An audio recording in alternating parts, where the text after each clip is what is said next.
In the previous videos, we talked about what you're estimating and why you're estimating it. Now we are going to talk about when you might estimate. When you're asked to estimate will give context to your answer. It may even be a factor in how accurate you can be or how accurate you want to be in your answer. When are you normally asked to provide an estimate?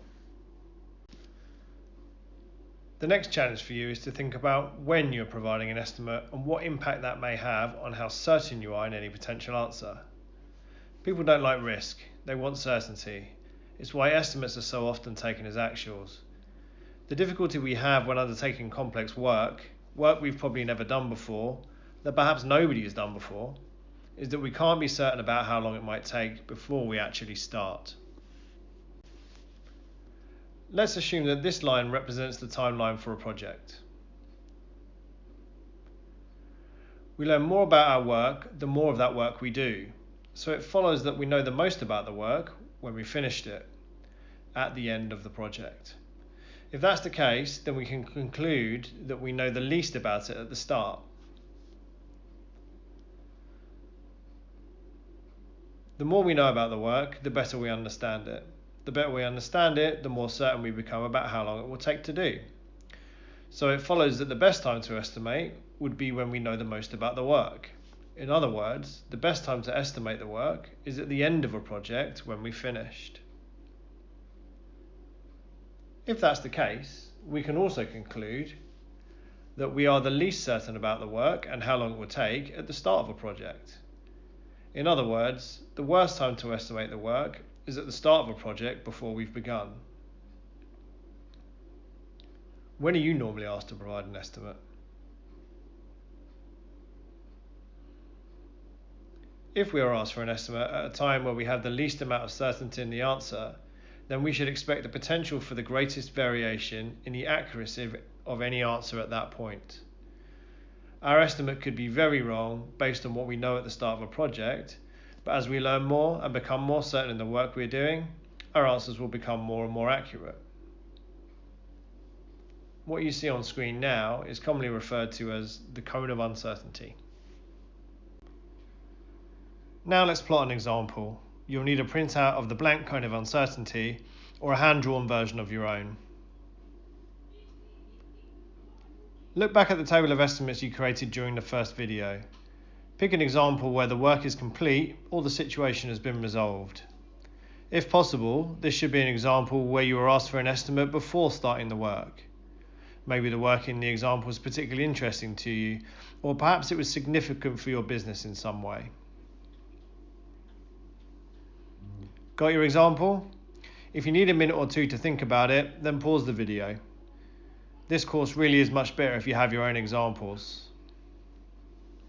Good to continue? Great.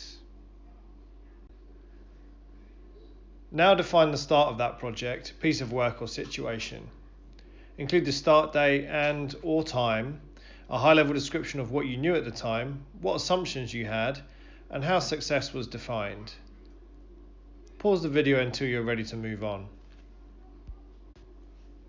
Now define the end of that project, piece of work or situation. That should include the end date and or time you finished and what the outcome was. Pause the video until you're ready to move on. Now mark on the timeline all the places you were asked for an estimate. Pause the video until you're ready to move on. Starting with the first time you were asked to estimate, for each mark you have on the timeline, place a mark above or below the timeline based on the estimate you gave at the time. Did you overestimate or underestimate compared to what actually happened? If so, write down why. Pause the video until you're ready to move on. For each mark you've made, make another mark on the opposite side of the timeline. Imagine the timeline as a mirror. Pause the video until you're ready to move on. Now join the dots. Begin with the marks at the start and connect the rest with a line on both sides of the timeline, finishing at the end point. It's unlikely that this line will be a smooth curve. Reality is rarely smooth. Did you become more uncertain at any point? What happened at that stage of the work? Estimates cannot provide certainty. You cannot predict the precise moment you will finish before you've started, or even halfway through a piece of work. The example you've just drawn will almost certainly demonstrate that. When we estimate, we are simply aiming to try and reduce uncertainty. There are several ways in which we can achieve this. Remember to be clear on what you're estimating and why. Perhaps ask yourself what uncertainty you are trying to reduce. What will we do with the estimate I create? Don't forget to revisit and revise estimates periodically. If you have more than one mark on your cone of uncertainty, then you are already doing this. Could you formalize that? Perhaps every week or 2 weeks, based on what you've learned since last time? The important thing is to keep the conversation open with the people asking for the estimates.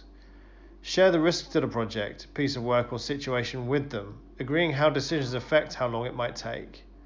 This is good practice regardless of whether you estimate you've got 2 weeks or 2 years of work to do.